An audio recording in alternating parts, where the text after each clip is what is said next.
Hello, welcome to The Update. I'm Maham Kashani. King Charles and his siblings have held a vigil around the Queen's coffin inside Westminster Hall. Charles, his brothers Prince Andrew and Edward, and sister Princess Anne stood at each corner of their mother's coffin as people paid their respects to the late monarch. David Beckham has joined the hundreds of thousands lined up to see the Queen lying in state. The former soccer star waited in the line for more than 12 hours, bringing the queue to a halt a number of times to take photos with fans. He's told English TV it's a special day. This day was always going to be difficult, and it's difficult for the nation, it's difficult for everyone around the world, because I think everyone is feeling it, and our thoughts are with the family. The Prime Minister has arrived in London to attend the Queen's funeral. Anthony Albanese started his visit by laying flowers at Green Park near Buckingham Palace. Today he'll have an audience with King Charles and hold talks with British Prime Minister Liz Truss. Mr Albanese says he's honoured to be representing Australia.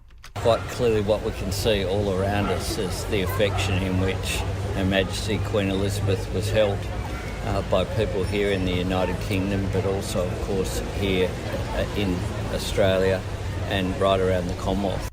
There are warnings a rate of post-traumatic stress disorder among medical workers are staggering. Aussie doctors and nurses have spent the past 2 years in a state of heightened alert, with hospital demand showing no signs of easing.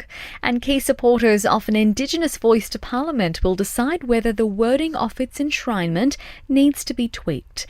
In sport, the Eels have booked their first NRL preliminary final since 2009 after demolishing the Raiders 40 points to 4. Halfback Mitchell Moses led the charge after overcoming a head knock last week against the Panthers.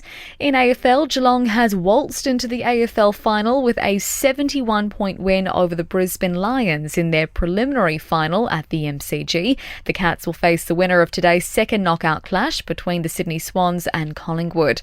And the Opals have beaten France by 4 points in a warm-up match ahead of the Women's Basketball World Cup.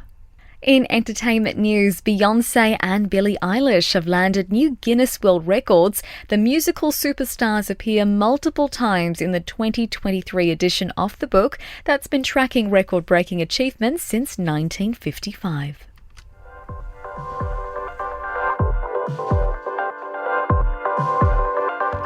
And that's the latest from the Nova podcast team, but we'll see you tomorrow morning for another episode of The Update.